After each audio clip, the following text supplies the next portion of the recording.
Hello, I'm Matt Mueller, editor of Screen International, and we are delighted to introduce you to our annual showcase of British and Irish screen talent, the UK and Ireland Stars of Tomorrow. This is the 18th Stars of Tomorrow showcase, which was first launched in 2004, and in that time we have highlighted dozens of actors, directors, screenwriters, producers, and heads of department at the beginnings of their careers. Names who have gone on to become some of the most notable British and Irish talents working in today's screen industries. In another year where the impacts of the pandemic continue to be felt, being able to shine a spotlight on talented new voices coming into the industry feels hugely important. And we are thrilled to showcase these diverse new talents right here and right now. We will be hearing so much more from all of them in the future. As ever, we couldn't create this list without the brilliant Fionnuala Halligan, who is now in her 11th year as our Stars of Tomorrow curator. We are also thrilled to welcome back Amazon Prime Video, now entering their second year as our headline sponsor for Stars of Tomorrow, and our valued long-term partners at Screen Skills and the BFI South Bank, which has hosted the Stars photo shoot since 2015. So without further ado, it gives me great pleasure to introduce you to our 2021 UK and Ireland Stars of Tomorrow. But before we meet them, let me first hand you over to Fionnuala Halligan to say a few words. Hello everyone. Matt is right, it has been a tough year, a time of big changes in the industry, but there have been opportunities as well as challenges. And presenting the new generation of British and Irish filmmakers is a significant highlight for us at Screen. Things have changed in every way in the last 11 years since I started selecting the Screen Stars of Tomorrow, and overall it's been for the best. There used to be a very tiny, closely guarded access point into the filmed entertainment business, and that has significantly widened. We can open it more, of course, but this year's Stars of Tomorrow come from every walk of life, every part of the country. The gates are open and the lineup is diverse in every way. The stories they tell will be all the richer as a result. We look forward to following them over the years and wish them the very best of luck. If this is our future, I think you'll be able to tell we are in very good hands indeed.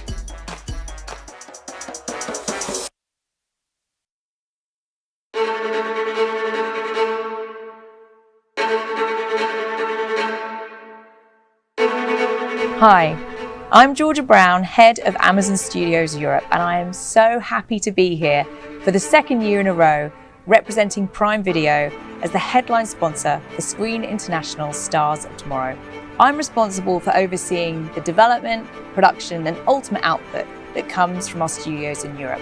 And a big part of this role is discovering who that next generation of talent is. One of the things I was so overwhelmed with this year when looking at all of your biographies was the incredible, diverse representation, but also mix of disciplines. We have everything from on-screen talent, casting directors, DOPs, and production designers. It was just a reminder to me as the sheer weight of what goes into making fantastic entertainment for audiences all around the world. Huge congratulations getting to this point and being recognised by Screen International Stars of Tomorrow. I know firsthand how hard you must have all worked to get here and the tenacity needed to cut through in an industry like this. And just remember, as you continue to celebrate the wins, which I know will be inevitable for a lot of you, that you are inspiring that next generation of talent. They will be looking to you to see how you carved your path and seeing what they can emulate. So it's a big responsibility that you have on your shoulders today. Huge congratulations again and enjoy this evening.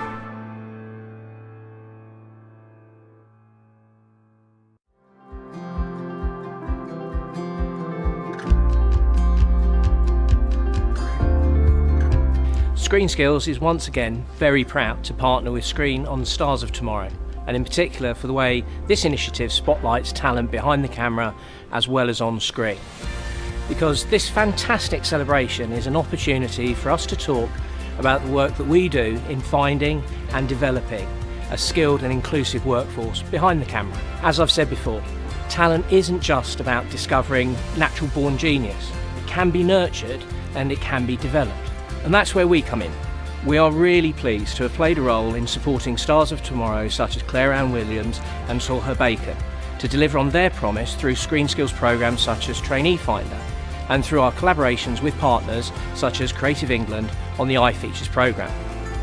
Now, we offer training for new entrants all the way through to industry leaders, and we have other support in place to help people, whatever their background, to get in and to get on. such as bursaries that can be used to helpfully unblock barriers to success, or through our mentoring network, which is where we were delighted to support Chitai's Beats organisation for British East Asian screen workers. We're also particularly pleased to see how many of this year's stars have taken our free e-learning on unconscious bias and coronavirus safety. We do all of this work thanks to industry contributions to our skills funds, and we are incredibly grateful to all the productions that pay in. We are also very thankful to the BFI for awarding us national lottery funds to deliver on its future film skills strategy. The UK's screen industries have a long track record of telling great stories with style, passion, incredible imagination, and that success is built on talent, the right crew with the right skills, like those you've seen named by Screen today. So massive congratulations to this year's stars, and Screen Skills promises to continue playing our part in finding and supporting the next stars of tomorrow. Thank you.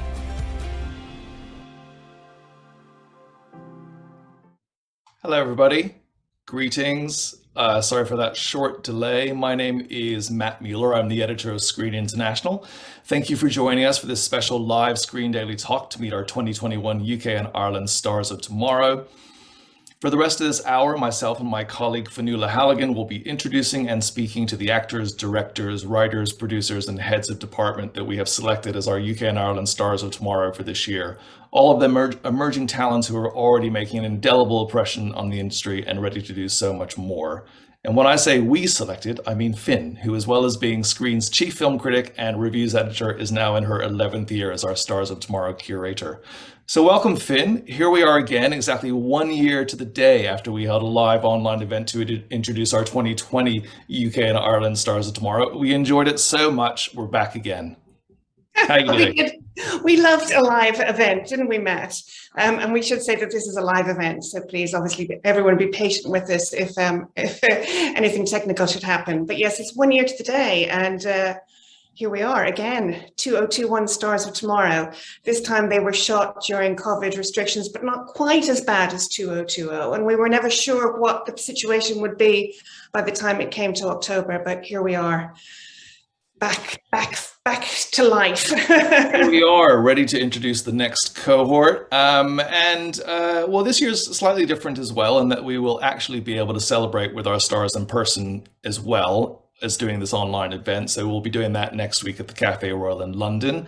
And we'll do that along with our 2020 Stars of Tomorrow, who of course last year were only able to be celebrated online. So we look forward to seeing everybody in person next week. So before we start, I just want to say a quick thank you again to Amazon Prime Video, who joined us for a second year as our headline sponsor, and to our long-term partners, Screen Skills, and also the BFI London Film Festival. We thank them all for their support. So let's get started. So the format is going to be that we're going to bring our stars on in small groups, 6 groups in total, for a short conversation with myself and Finn. We have most of our 2021 stars with us today. A few have been unable to join us due to previous commitments, but you can read all about this year's stars on screendaily.com. And for any Screen subscribers out there, you will shortly be receiving your print issue, which contains all of the Stars of Tomorrow profiles and also the photo shoot that we did at the FIA South Bank this summer. We'll also, at the end of this video, be gathering all of our stars back on the same screen to raise a quick glass to them before they all leave off to their exciting careers in the screen industries. So we have a lot to get through. As Finn says, forgive us if there's any technical hiccups along the way, but we'll hopefully be doing this all as seamlessly as possible.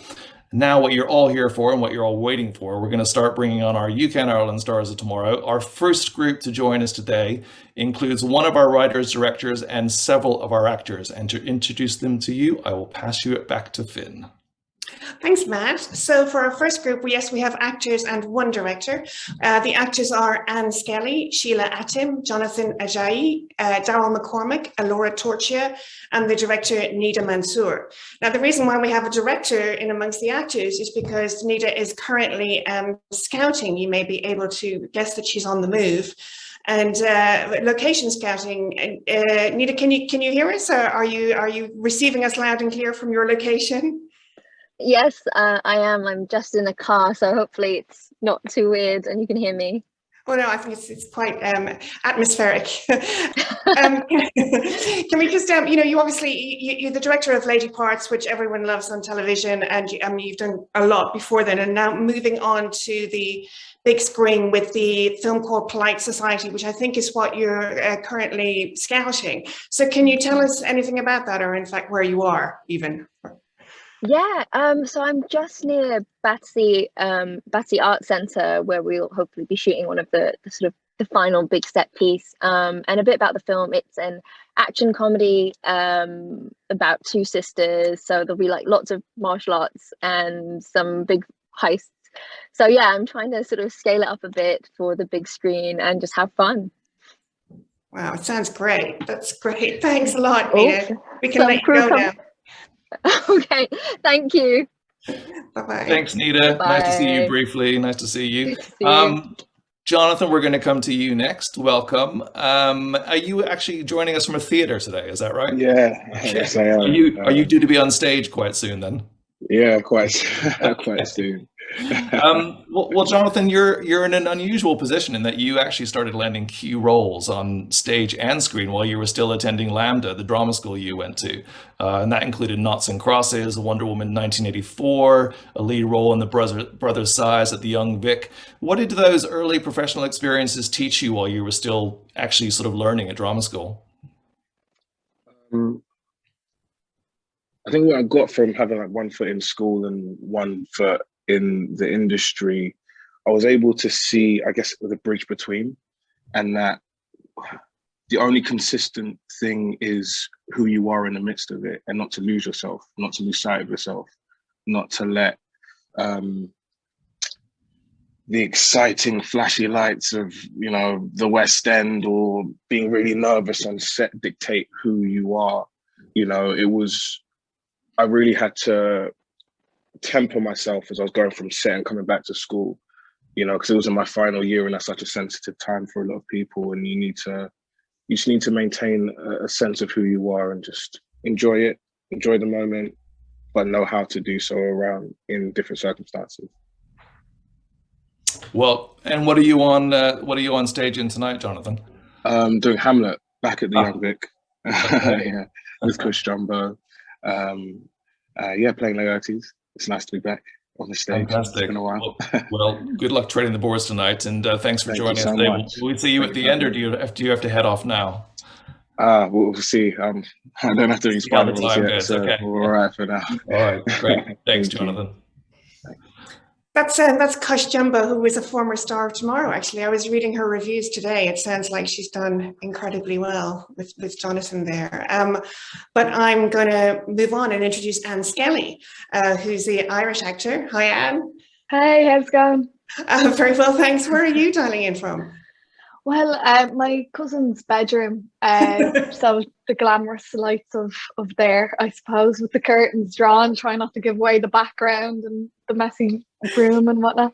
Yeah. Well, look, you've had a lot of glamour. I mean, you're in your life. You don't want for it. I mean, you're currently, you know, part of the Nevers. You know, are able to be seen in the Nevers, a huge, big budget Joss Whedon film. But I guess that I first sort of probably saw you, I guess, in Rose Plays Julie, although you've done quite a lot before then.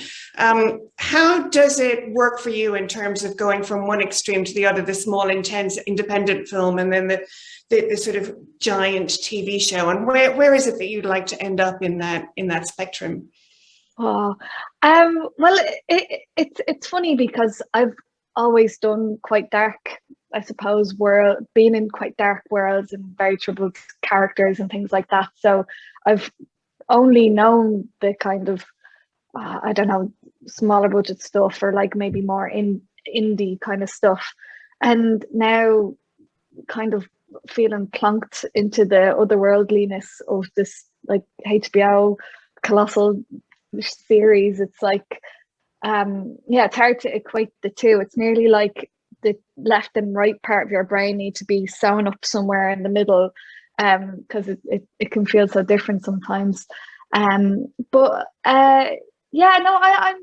actually started to really appreciate lightness. That's the biggest thing that I've gotten from doing the Nevers, is lightness is, I suppose, equally as important as exploring the darker side of things. And yeah, it's, I suppose art influencing life to some degree. That's not the phrase, but that's how it feels.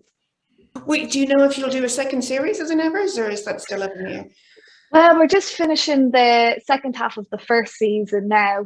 Get your head around that. I can't. But it's it's been about 2.5 years, and we're on episode 10 at the moment, so should be done in December. I feel like I'm coming out of the woods and like seeing what else is out in the world. Yeah. Well, look, good luck with it. Thanks so much, Anna. Maybe we'll see you later on. Thanks very much. Cheers.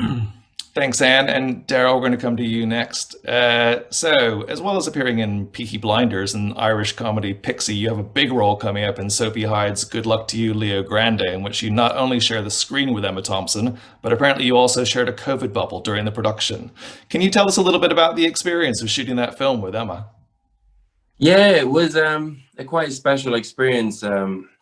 We were in Norwich for the month of March earlier this year, and the city was kind of closed down. I think it was in a lockdown, so we had a really nice time with Sophie making that film, and it just felt very personal. It just felt like the three of us were kind of stepping through it each week, and it was very simple. Like Emma and I would just wake up in the morning, we'd walk the set, we'd shoot, we'd have lunch together, we'd shoot after lunch, and then we'd come home or go back to the accommodation.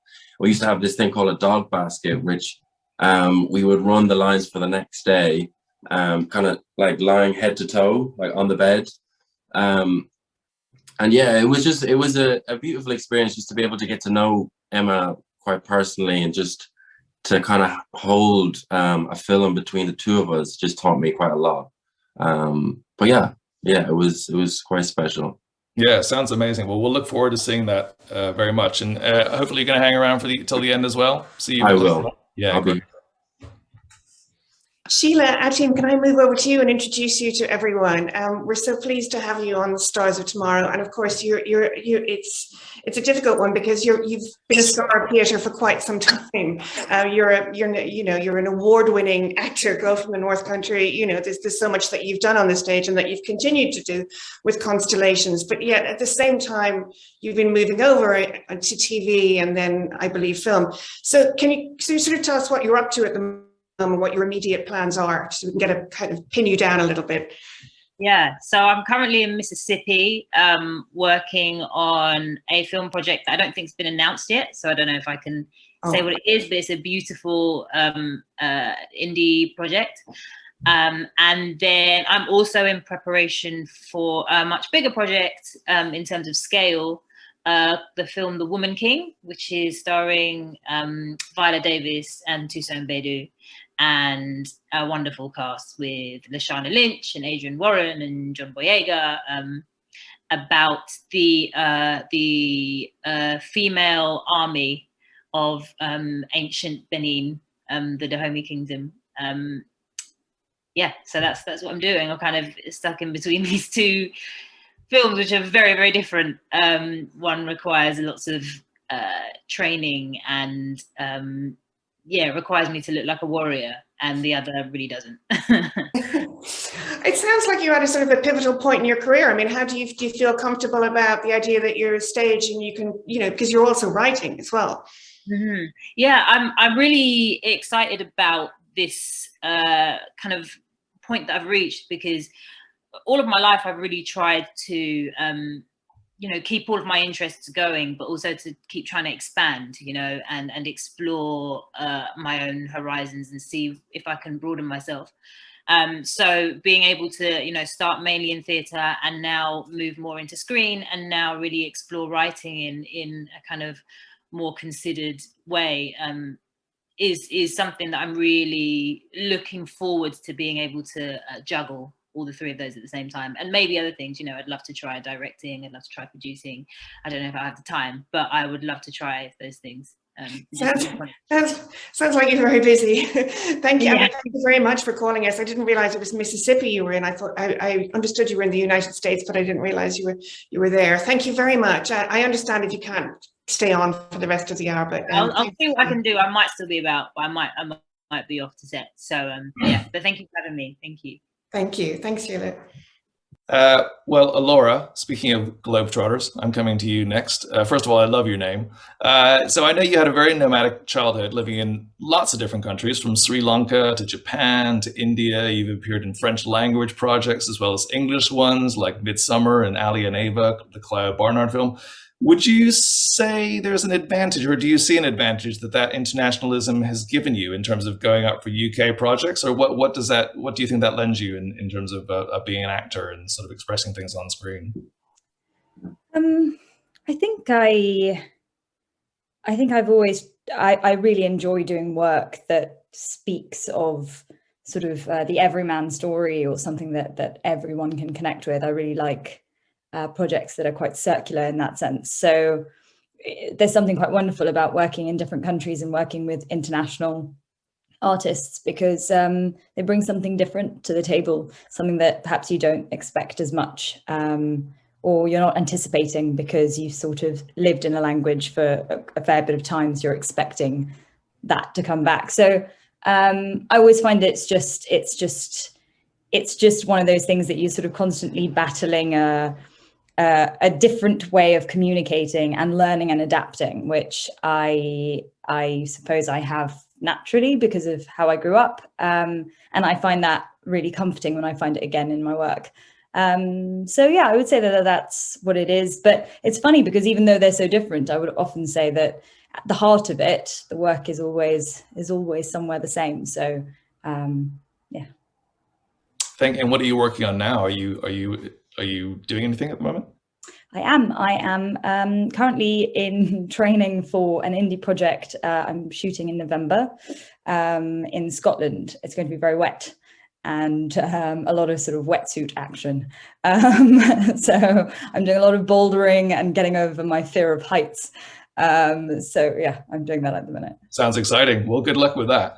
And well, look, thank you very much to our first group, and see you all a bit later on at the end to toast a glass in your honor. Let me now introduce our next group of stars, and these will be our heads of department stars of tomorrow for 2021. So please welcome to the screen casting director Heather Baston, cinematographer Olan Collardy, production designer Ginny Goodwin, costume designer Grace Snell, and hair and makeup designer Claire Ann Williams. Do we have all our group two? So hi, everybody. Nice to see you all. Yeah, you all well? So thanks for joining us today. Ginny, I'm going to come to you first. Congratulations on being one of our stars this year. So I'm interested. So you've had a number of different jobs before you actually, before you actually found your calling as a production designer, including having your own children's clothing business. Now that you've got a few credits under your belt, including Blue Story and the upcoming Boxing Day, what do you love most about this profession that you've now embraced? What do I love most? That's a really interesting question. I love it all. I love making like beautiful things. I love meeting all the people, telling like great stories. I think, yeah, I mean, the whole thing of making movies, I love the process. It's really hard, but I don't know. I love actually like the collaboration, I think is my favorite bit. With the directors, costume, hair and makeup, everything. Yeah, it's just the people. That's what I like the most. Yeah, well, it's a great industry to work in if you love people, then, isn't it? Because you obviously get to meet so many different people on different projects. That is true. Very true. Well, thank you, Ginny. Back to you, Finn. Thank you. Oh, hi again. I'm very pleased to introduce Grace Snell, costume designer, who I feel like I've long admired, but you haven't actually been that long in the business, Grace. It's just 9 years, but you've done some amazing work. Souvenir and Souvenir 2 in particular, and Mogul Mowgli. I know you're trained at Wimbledon, but I just wanted to ask you really, I guess because I've been so impressed with your work, about how you start, say for example, Souvenir and Souvenir 2, which is a very immersive piece, and the details and the costuming are so incredibly personal. And where do you start when you take on a project? What's the first step for you? I think with anything, I research quite heavily, archives, books, and then I quite like to get out as soon as I can and window shop or people watch. I find secondhand clothing shops, charity shops, just to almost mood board with clothing as a starting point really helps me. And then I kind of have, rails of clothes that are kind of inspiration garments more, just to kind of start getting quite tactile quite quickly. I do obviously research quite heavily, but I do like to move that to 3D quite early on. And are you working on anything right now, Grace? Well, I'm just wrapping a project at the moment, a TV series for Sky called The Rising, and we're just all boxing everything up at the moment. Well, thank you very much. I'm being a bit quick here, but I'm realizing that we need to move on. Thank you, Grace. Thank you for being part of Stars of Tomorrow this year. Thank you for having me. Yes, yeah, apologies everybody. I know we're rushing through, but we obviously just have an hour with you, and so we just want to give a chance for everyone to speak. Olin, I'm coming to you next. I'm sure I'm saying your name incorrectly, so please correct me if I am. But you also had another career like Ginny before you came to the world of screen storytelling. For you, it was actually a high-flying career in finance. Which led to you buying your first camera and effectively, I suppose, teaching yourself about how to create images for the screen. So can you tell us a little bit about this original lure into the world of visuals for you? And then also a little bit about the project that you worked on with your fellow star of tomorrow, Rain Allen Miller, who's also going to be coming on a bit later on.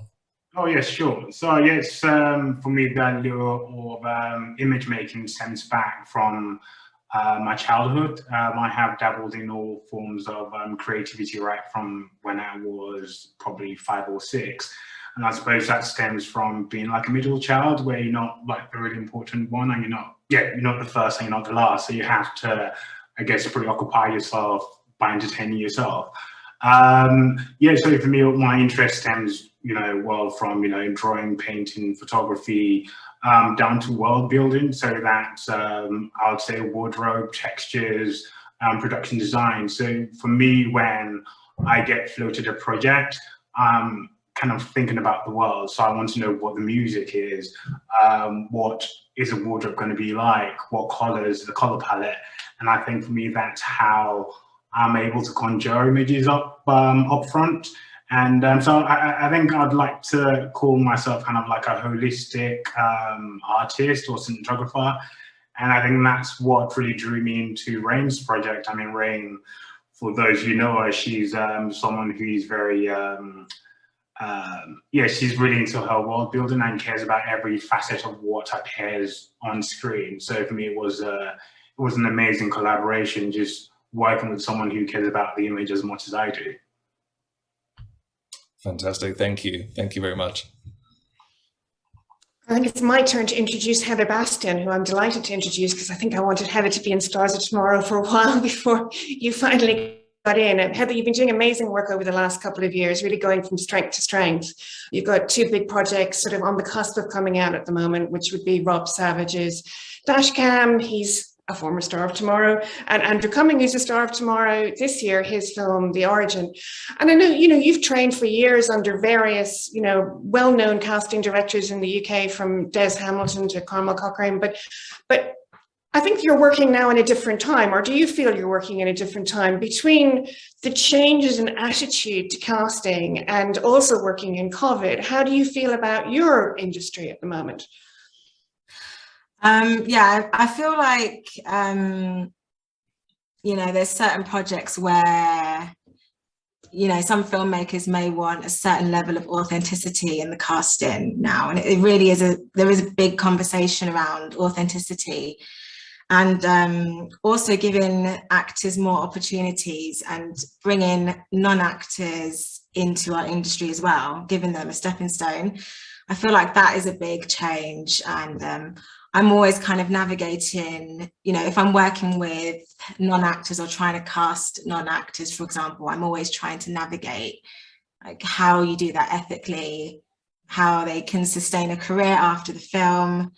So there's a lot more ethics that we're thinking about in casting now, I think. And but I think it's all really exciting. I feel like the world is opening up, and there's a lot more opportunities now for people who might not have ever thought about acting. And you know, obviously we still crack on with our traditional casting as well. So it's nice that it feels it just feels broader and wider. And just, I mean, when I mentioned COVID, just a final quick question. I mean, when you say you're cracking on with your traditional casting, do you mean you're in the room again, or the self-tape? Because what I was thinking about is how much extra work or effort you might have to do to make people feel comfortable in the whole self-taping scenario. Yeah, I think, well, I'm back in the room, which is amazing. So, yeah, I love being in the room. I think self-tapes have their pros and cons. But eventually, you know, most directors that I work with will want to meet the actors. And I think the actors also, a lot of actors want to meet the team as well. You know, it works both ways, you know. So we are back in the room slowly for things like recalls and chemistry tests. And we're doing COVID tests and things and being nice and safe, still socially distancing as well. Oh, that's good to hear, Heather. Look, thank you so much for being part of this and coming on today. Thank you. So Clara, I'm going to come to you next. Hi, welcome. So you actually always wanted to be a hair and makeup artist from a very early age, but I think you initially found it a bit challenging to find a way into the industry. So what finally opened the door for you, and on which production do you feel that you learned the most in terms of you know, where you are now? Oh, I think you're on mute, Claire. Sorry guys, that's me all over. On a film that I did called Two for Joy, I worked with a makeup designer and she basically taught me everything. Yeah. And how was the original journey into the industry for you? Because I think you were, you know, you weren't really sure how to get in. What opened doors for you in those original that original sort of time when you were first trying to break in? Screen skills. Yeah, I was a screen skills trainee, so I studied at Delamar, and then I didn't have work for a little while, you know, while I was trying to get into the industry. I was sending my CV off to loads of different makeup designers, but I wasn't getting any responses. And then I applied for screen skills and I was really nervous, and it was like 1,000 people, and I thought I'm never going to get it. And then I got through, and it really was a life-changing experience. I owe them a lot. Well, that's fantastic, and obviously a great sort of piece of advice for other people trying to break into the industry as well, to sort of seek out those kind of opportunities when they come up. Thank you, Claire. I'm sorry we don't have more time to talk, but we need to move on. But we'll see you all at the end for the toast. So back to you now, Finn, for our third group. Yes, we're on group 3, which are writers and directors. People wearing a lot of hats. So we have Molly Manning-Walker, who is a writer-director and noted cinematographer. Andrew Cumming, writer-director. Sam Steiner, director. Thomas Hardiman, writer-director. Adam Kelman, writer-director. And Adura Onashile, who is a writer, actor, and director. Welcome to you all, and thanks for being part of this. I would like to start with Adura. Hi, are you with us? I hope you are. Hi. Hi, glad you could make it. Thanks for having me. It's amazing to be here. Oh, brilliant! It's lovely to have you, and you know, I'm a big fan of yours. You know, of your short, expensive shit, if we can say that here. But I also know that at the moment you're directing. It's your directorial debut, which you've also written about your own experiences of being in Glasgow, going up between Glasgow and Nigeria. Are you shooting that right now, Adura? Growing up between London and Nigeria. Oh, sorry. Yes, we're in the 3rd week of the shoot, and we've got 3.5 weeks left. So is your head still just completely in the shoot, or are you able to get some sort of perspective on it and to the overall picture about how it's going overall? No perspective whatsoever, but it is mad and intense and wild to be doing your debut feature at this time in COVID. It's wild, kind of like the stoppages and, and trying to keep focused when you have to take a break because, all sorts of reasons. I think making film, it's been a shock to the system, but I think it's always intense for everybody. Well, that's what people say. It's certainly intense for me. I hope that's in an enjoyable way, Adura. Yes. I mean, I have these phenomenal performers and I keep having to punch into the fact that their performances and their nuance and their emotion is ultimately the thing I'm most interested in film. So all the logistics that feel overwhelming and the fact that the schedule is so tight and I just have to keep remembering and I keep seeing beauty every day from my performers and it's a really amazing crew. So we're all in it together. We're all in it. Oh, brilliant. Brilliant. Well, look, I'll leave you go back to it. And thank you very much, Adura. It's delightful to have you here. Thank you. Lovely to meet everyone.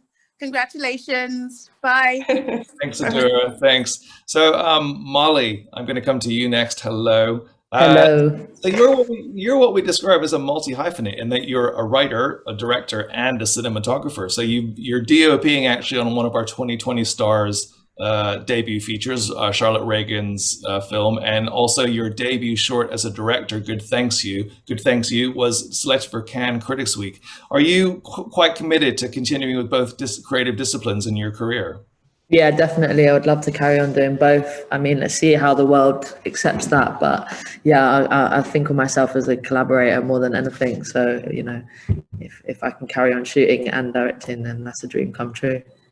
And are you directing something at the moment, or are you actually still in the middle of Charlotte's shoot?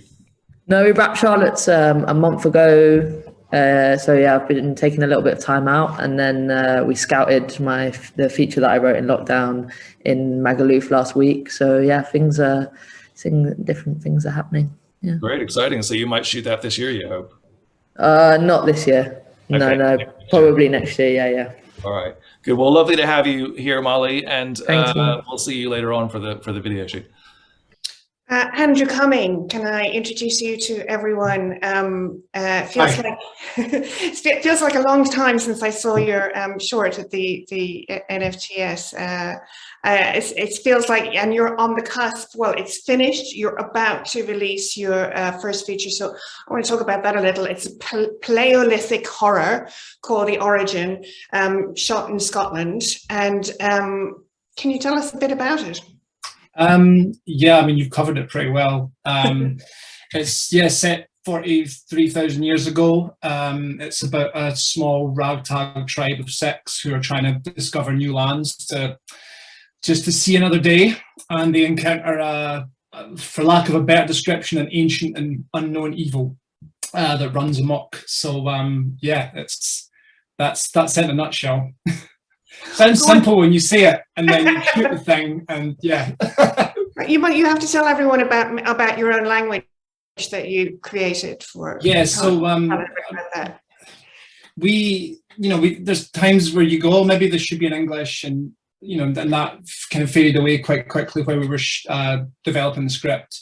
And then we approached a friend of the producer, Oliver Kasman, who is multilingual, and so he's not a linguist per se, but he took to it extremely quickly and created this fully functioning language. It's not just gibberish. There are nouns and verbs, and you see patterns as you go through. So we worked really hard at it, and the actors just threw themselves into it, as they did to everything on the shoot. So I think it gives it a verisimilitude that the English wouldn't. It would have been faintly would have been ridiculous if we'd done it in English. So yeah.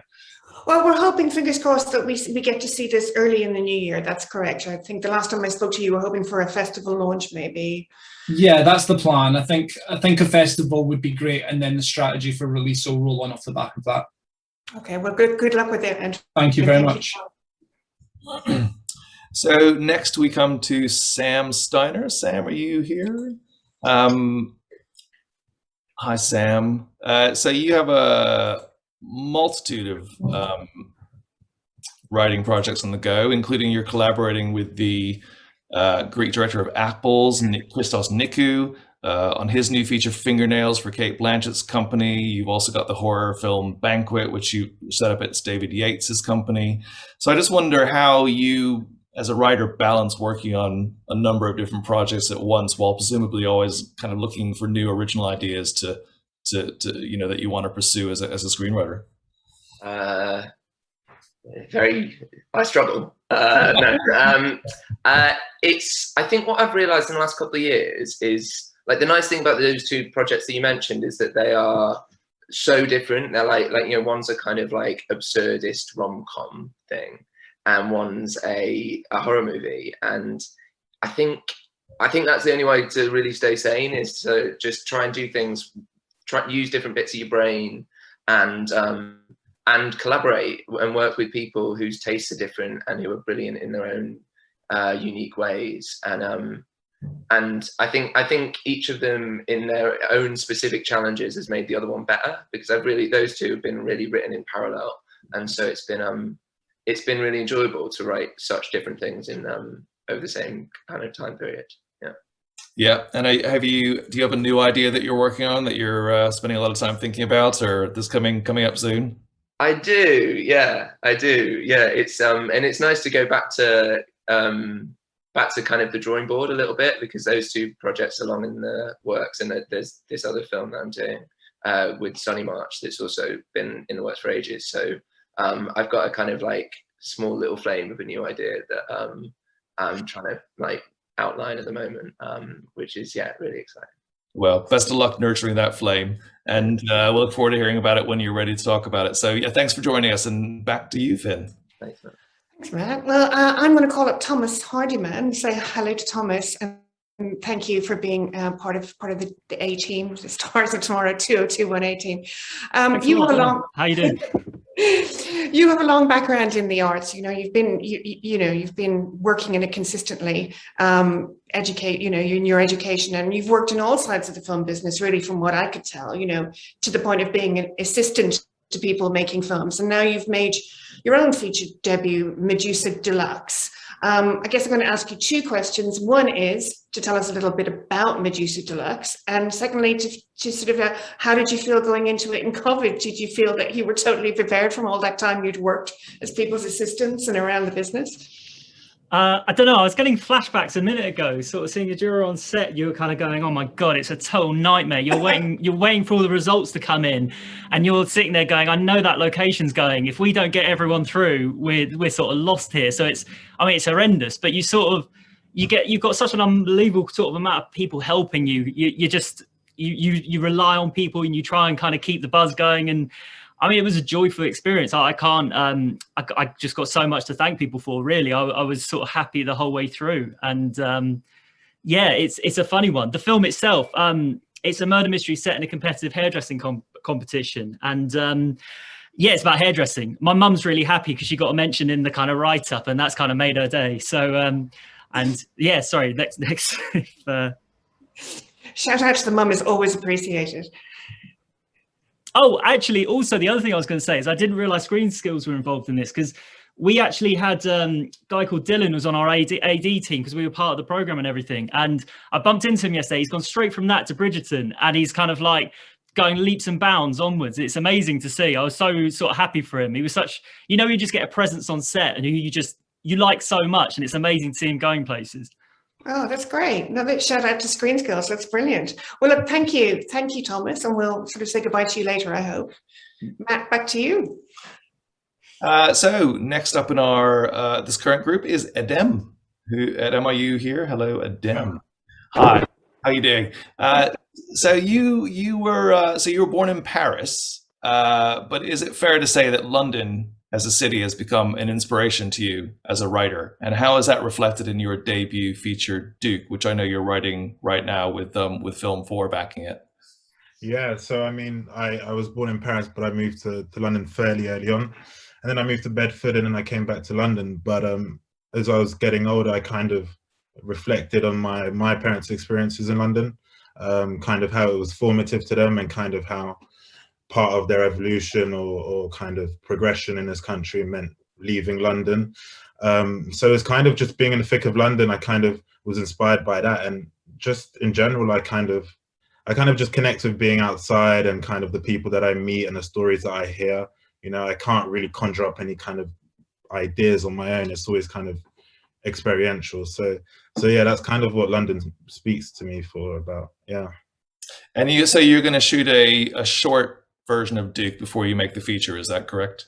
No, it's not. It's not actually. It's completely different. It's like multi-narrative, multi-linear. It's just now we've progressed in budget and it's not self-funding. So I was like, I'm going to get 3 narratives in one shot, and great. That's kind of what we're going for. Sounds great. Okay, fantastic. Well, good luck with the project. We look forward to seeing it when it's ready to watch. Thank you, everyone in this group. We will see you all later on for the end of video toasting of glasses. So now we're going to bring up our 4th group. This is another group of actors.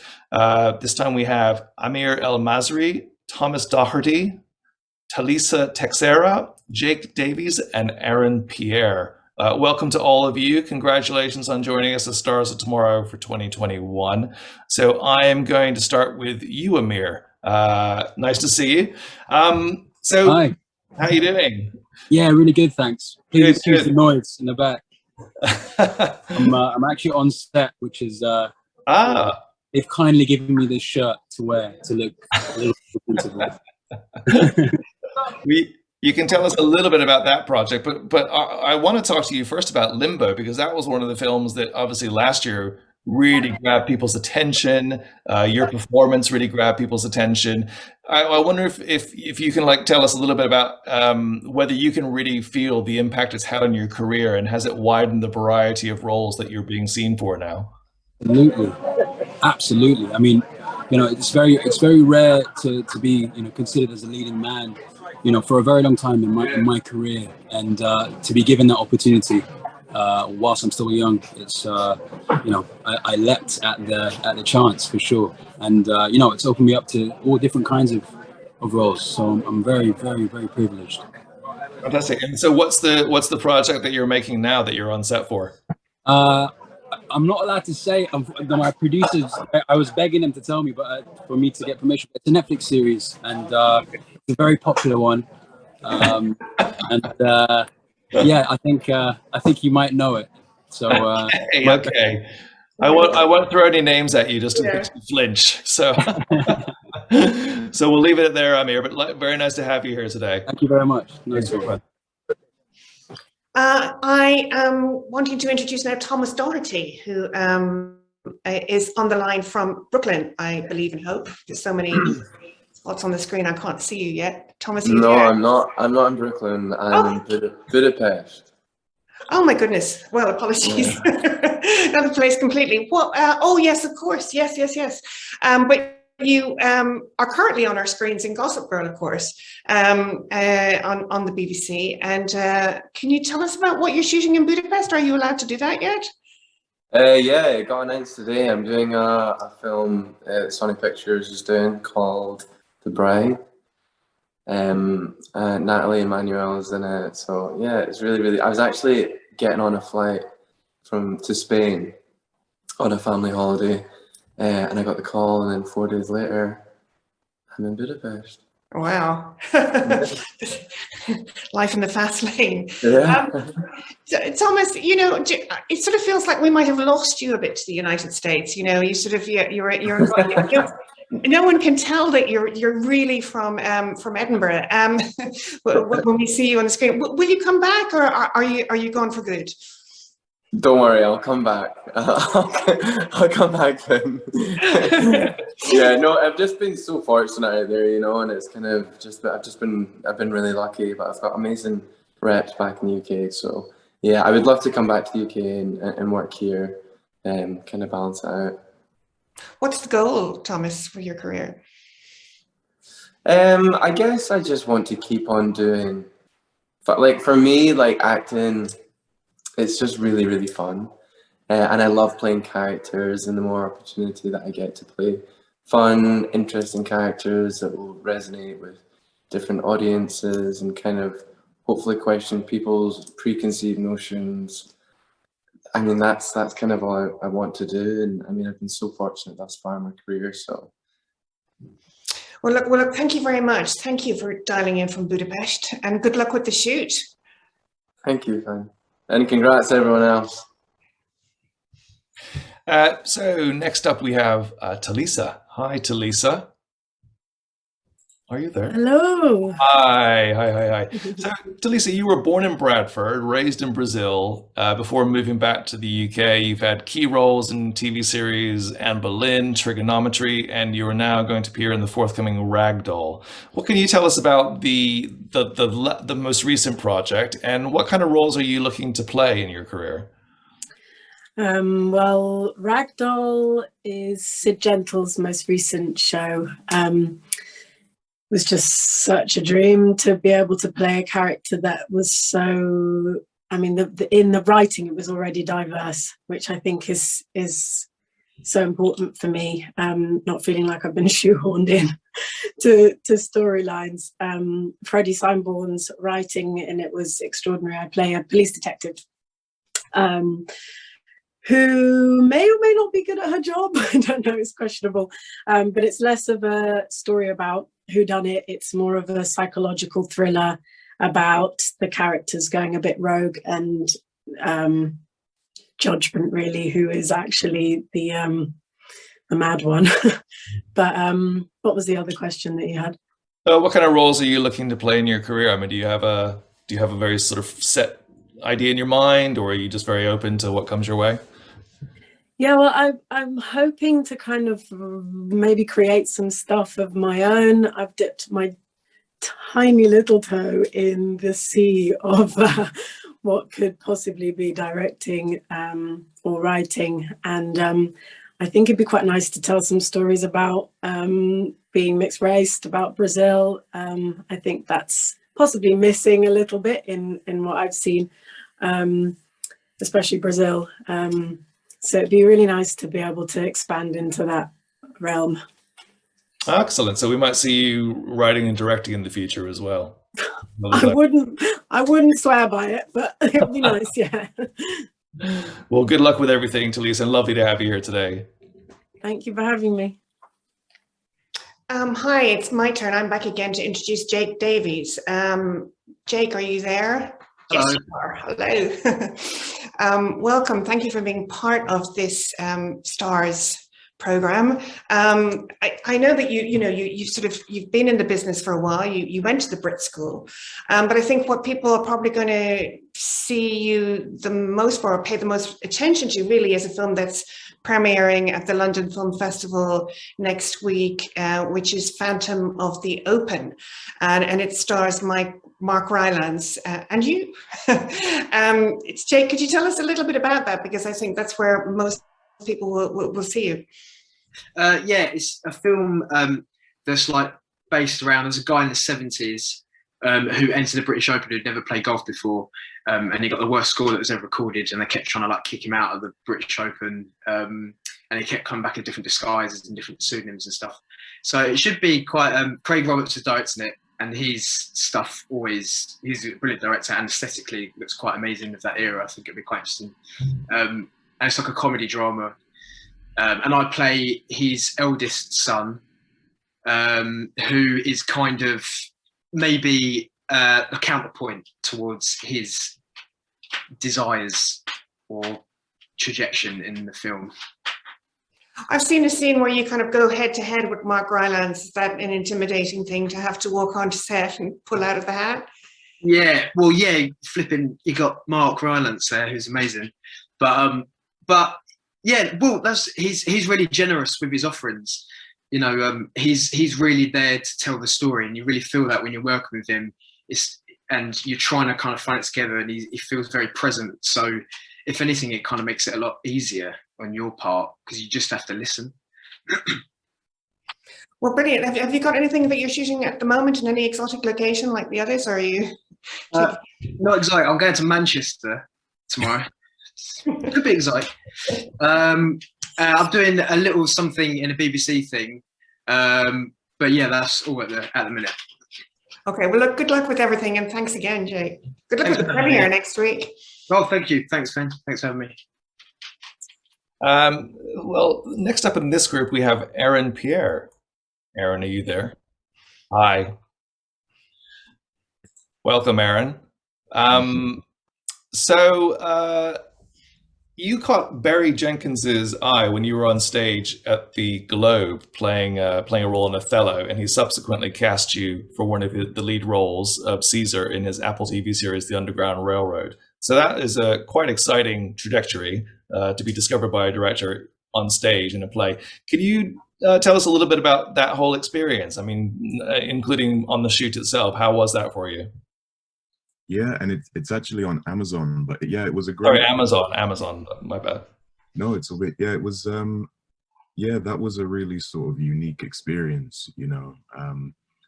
I wasn't expecting to be seen by Barry Jenkins on stage in London. I was, you know, hugely thankful and grateful that I was.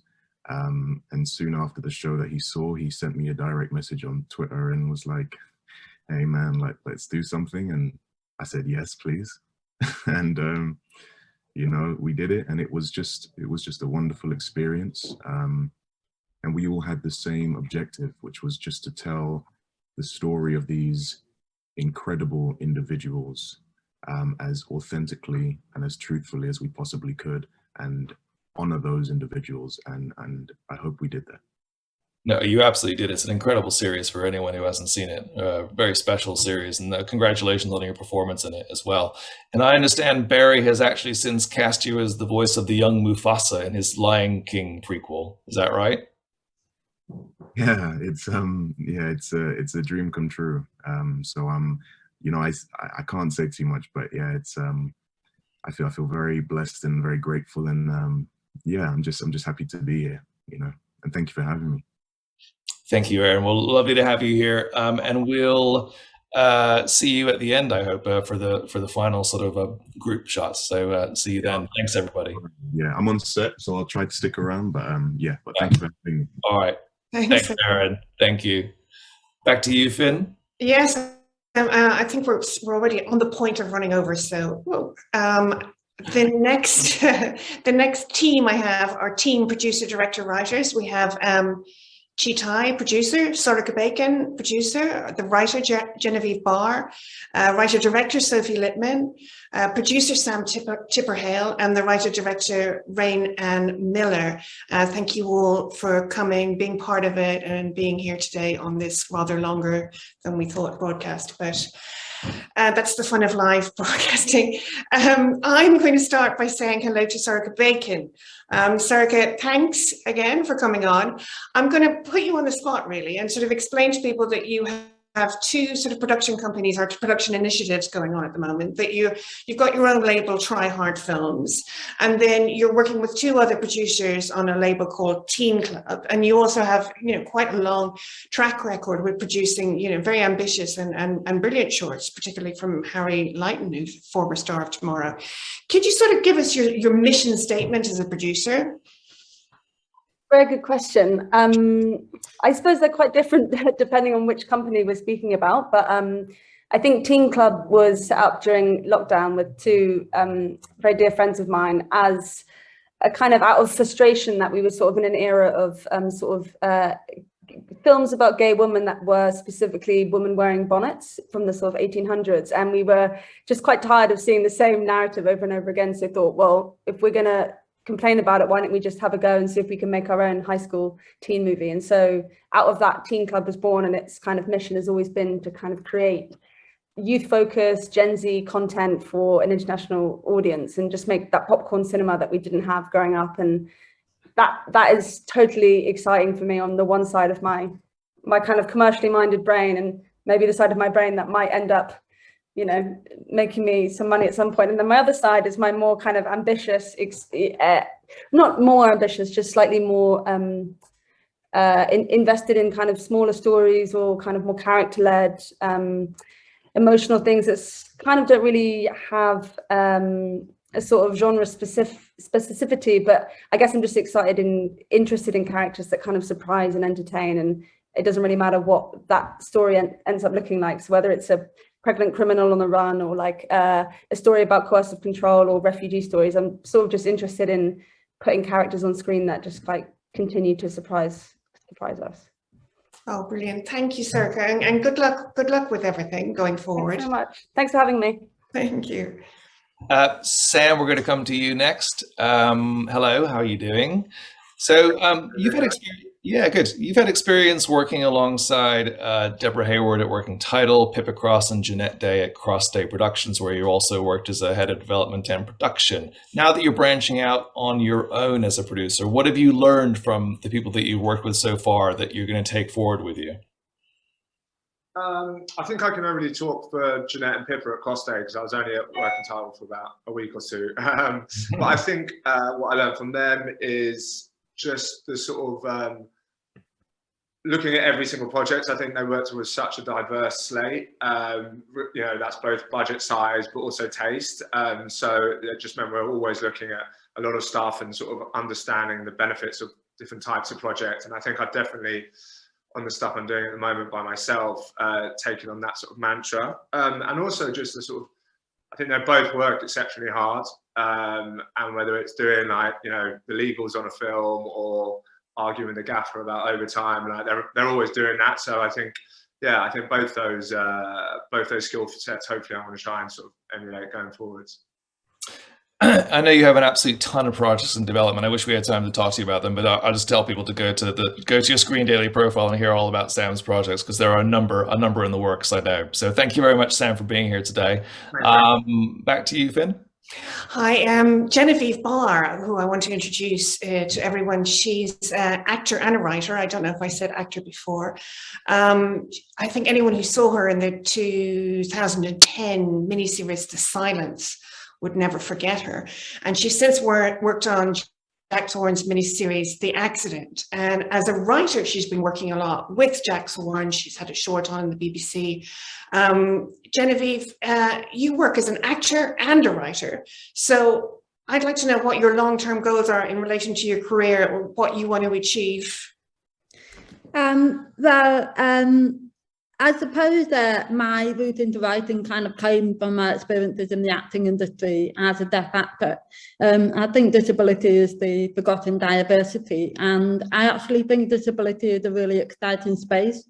So for me, what I want to see is, you know, I want to see disability represented on screen, but I want it to be about perspective rather than just about representation, because everything that I've seen that's about diversity on screen, that about perspective, is exciting. And I don't believe in tokenism. So, you know, for me, the stories I want to tell and the stories I want to perform in are about enabling young people to not see disability as something to be frightened of or something to be sad about. And I think there's a lot of work we have to do to change that current conversation. So it's quite a serious answer, to be honest. I'm really excited. I'm so happy to be part of this award. But, you know, I'm also really excited about what the future can bring in terms of representation and perspective on screen. No, you make really good points, and thank you for making them, and thank you for being part of it, Genevieve. Oh, thank you. Are we going to Rain next, or are we inviting,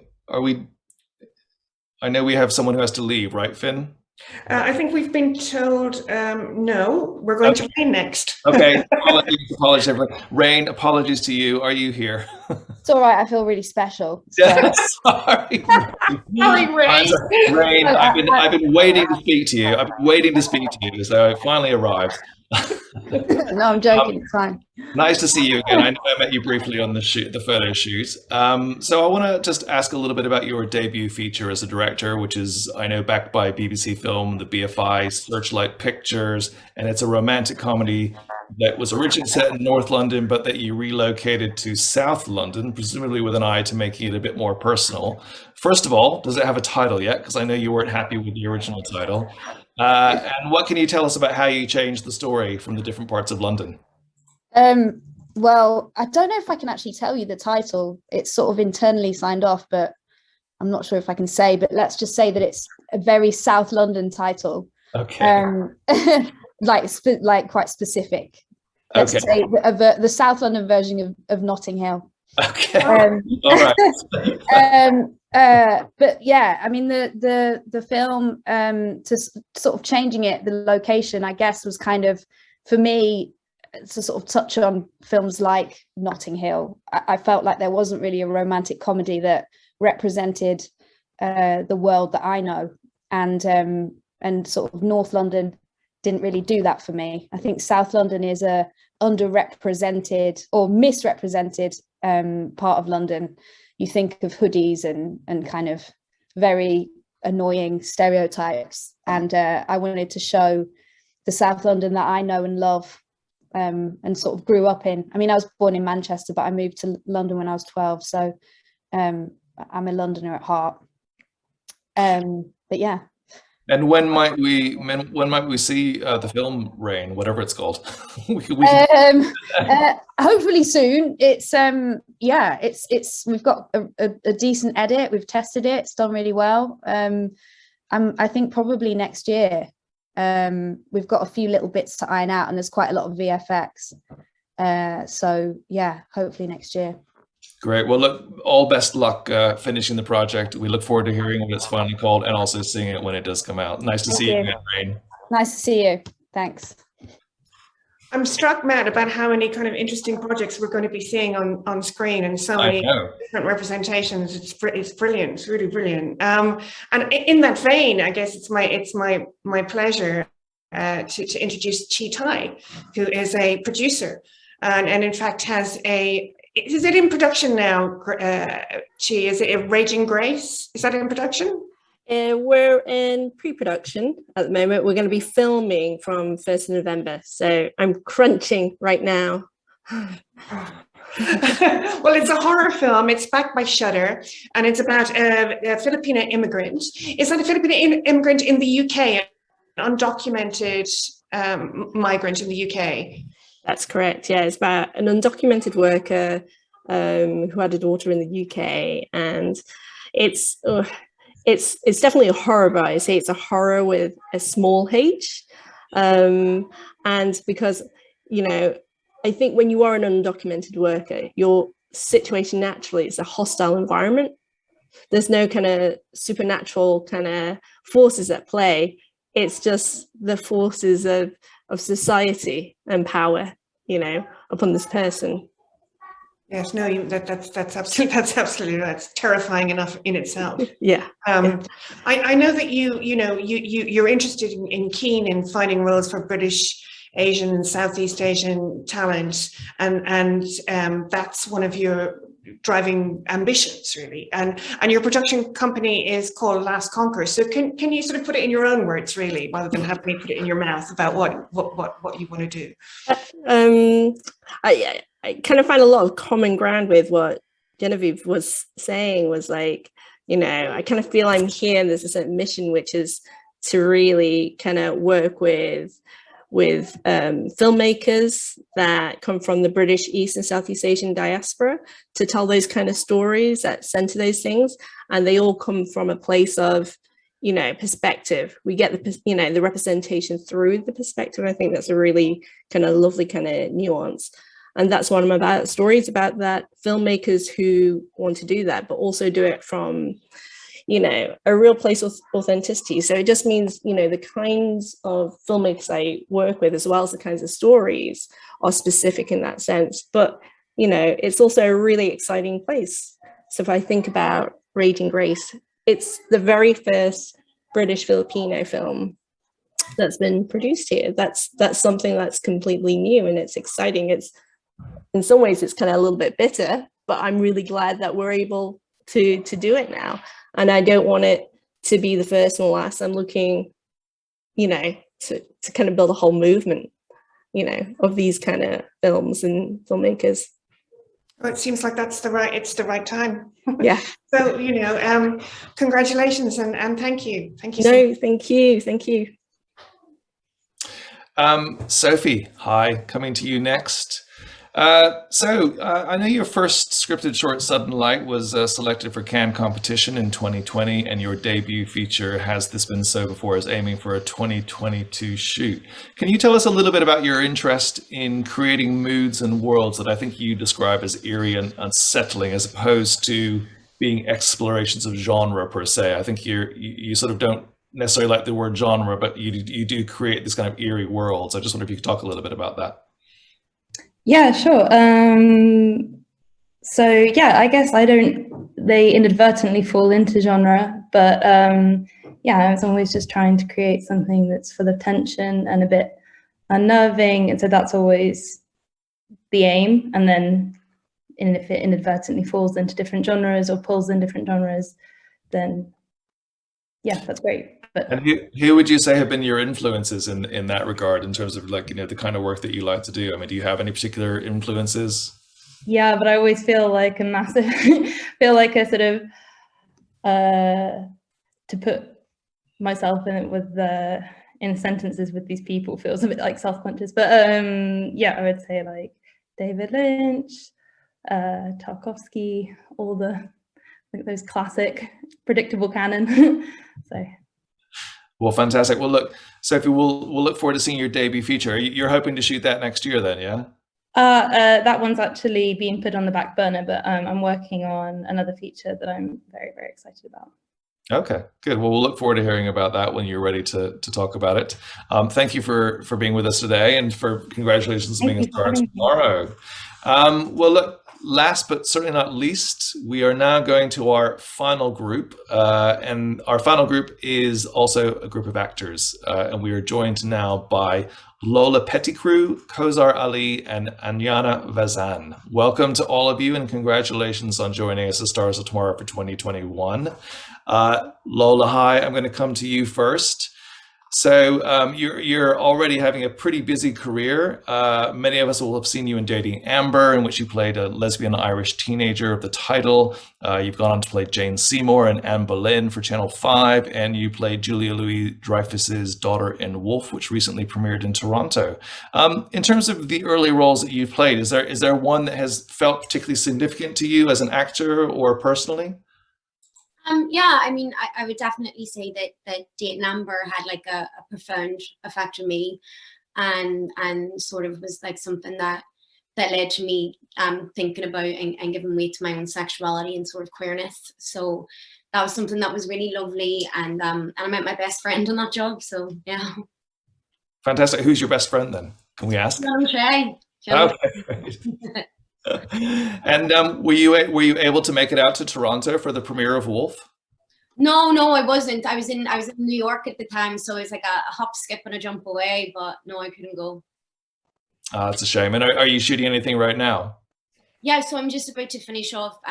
She Said with Universal, which is about the article which took down Harvey Weinstein.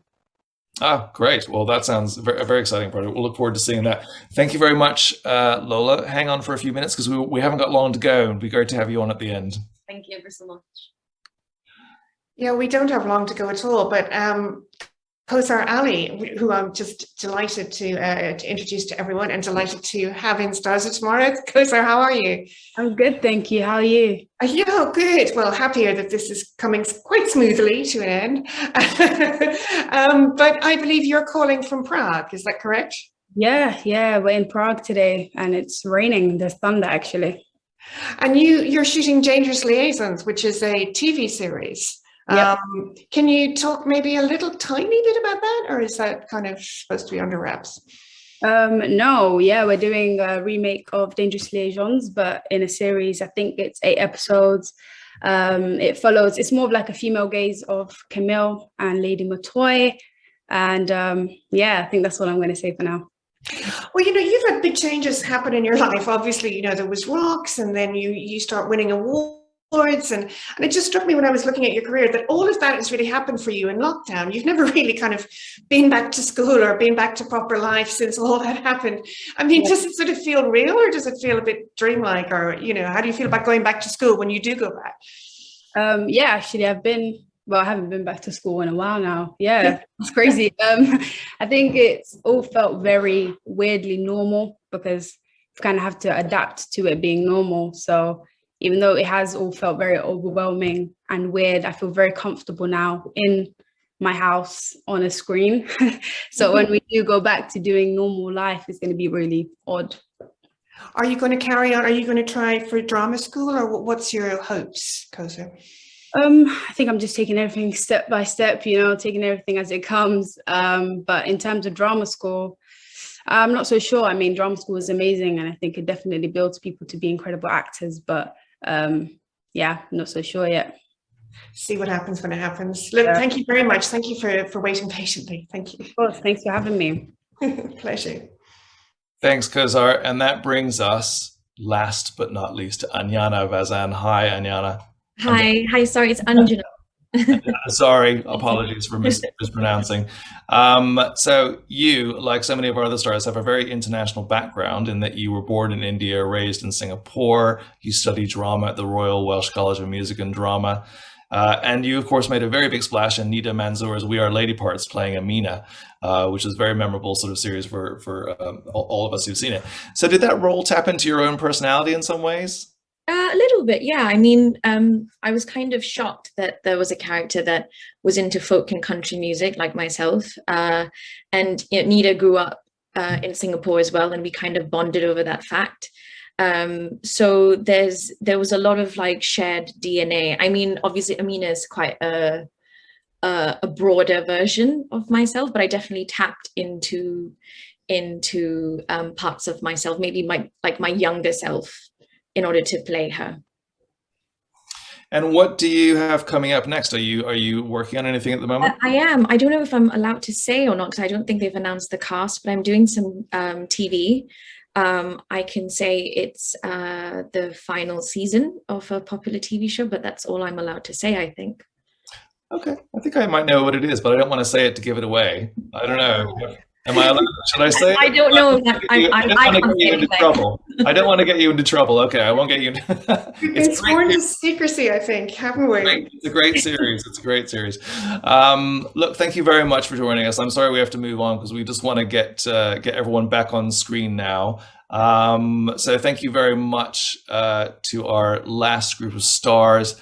We're going to bring everyone back now, but I also want to just read a quick message from Bucky Bakray, who is supposed to be joining us as one of our stars of tomorrow. Of course, Kozar Ali's co-star in Rocks, a really great young actress. Unfortunately, she couldn't hang around because we've overrun, so apologies to Bucky, but she did want me to read out a brief message from her. She says, "Hey everyone, sorry I couldn't make it today. Feels really warm being in a list with you incredible people. Never thought I would ever see the beauty in visual arts the way I do today. And you are all responsible for that realization. Looking forward to seeing how your contributions continue to shift perspectives. Big thanks to you all." So we miss you, Bucky, but that's a lovely message to everyone. Yeah. And welcome back, everyone. That brings us to the end of our Stars of Tomorrow celebration today. It's been a huge pleasure speaking to all of you, and we couldn't be more delighted to have you as part of the Stars of Tomorrow cohort for 2021. I know we'll be seeing some of you next week in the in-person event, so we look forward to meeting you in person there. And thanks to everyone who watched today. We hope you've enjoyed meeting these rising UK and Irish talents, and it only remains for Finn and I to raise our glasses, here's one we poured earlier, and toast all of you in an Irish way, Sláinte, as Finn would say. Sláinte. We wish you all the very best in your careers, and we look forward to following them with keen interest. You'll always be part of the Screen family. So here's to you, here's to Finn, here's to our Stars of Tomorrow, and see you all very soon. Goodbye, everybody. Cheers, everyone.